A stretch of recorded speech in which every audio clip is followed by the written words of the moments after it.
നമസ്കാരം. BBC എർത്തിലെ നാളുകൾക്ക് മുമ്പുണ്ടായ ഒരു കൗതുക വർത്തമാനം ഇങ്ങനെയാണ്: we still know more about the surface of Mars than what is under our own seabed. നമ്മുടെ കടലാഴങ്ങളിലെ രഹസ്യങ്ങളെക്കാൾ നമുക്ക് അറിവുള്ളത് ചൊവ്വായുടെ ഉപരിതലത്തെക്കുറിച്ചാണത്രേ. കഴിഞ്ഞ 50 വർഷങ്ങളായി തുടരുന്ന ഒരു പര്യവശേഷണത്തിൻ്റെ കഥയാണ് ഇങ്ങനെ പറഞ്ഞു തുടങ്ങുന്നത്. JR എന്ന ചെല്ലപ്പേരിൽ വിളിക്കപ്പെടുന്ന ജോയഡ്സ് റെസൊല്യൂഷൻ എന്ന കപ്പലിൻ്റെ വിവരണങ്ങളാണ്. The boat unlocking earth's deepest secrets എന്നാണ് അതിൻ്റെ വിശേഷണം. സമുദ്രത്തിൻ്റെ അത്യഗാധങ്ങളെ തുരന്നെടുക്കുന്ന ഭൂമിയുടെ ആഴമേറിയ അടരുകളെ പുരസ്കരിച്ചൊരു പഠനം.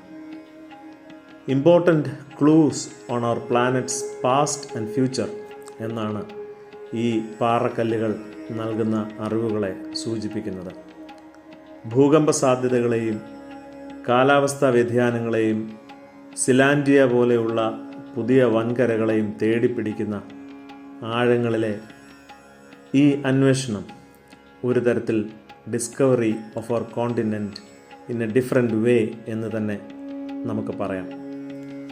പ്രിയരെ, നോമ്പുകാലത്ത് ഈ പറഞ്ഞതിലൊരു നല്ല കൗതുകം തോന്നി.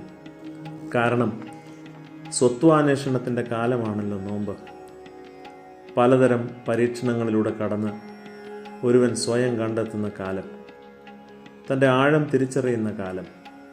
ശരിക്കും നമുക്ക് നമ്മെക്കുറിച്ച് തന്നെയുള്ള അവബോധത്തിന് എന്തൊരു ആഴക്കുറവാണല്ലേ പലപ്പോഴും.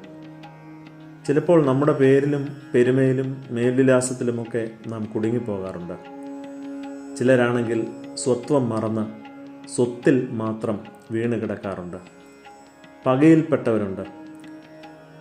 യോനയെ കണക്കുള്ള മനുഷ്യർ സ്വന്തം വാക്കിൽ കുടുങ്ങി മാർഗം തെറ്റിപ്പോകാറുണ്ട്. സത്യമായും ആഴങ്ങളിലേക്കൊരു വലിച്ചെറിയപ്പെടലിൽ പെടാതെ എങ്ങനെയാണ് പ്രിയരെ നാം നിയോഗങ്ങളെപ്പോലും തിരിച്ചറിയുന്നത്? നോമ്പെന്ന നൗകയിലൂടെയുള്ള ഈ പ്രയാണം ഉദാത്തമായ പുത്തൻ അനുഭവങ്ങളുടെ കരകളിലേക്ക് നമ്മെ തന്നെ അടുപ്പിക്കാനുള്ളതാണ്.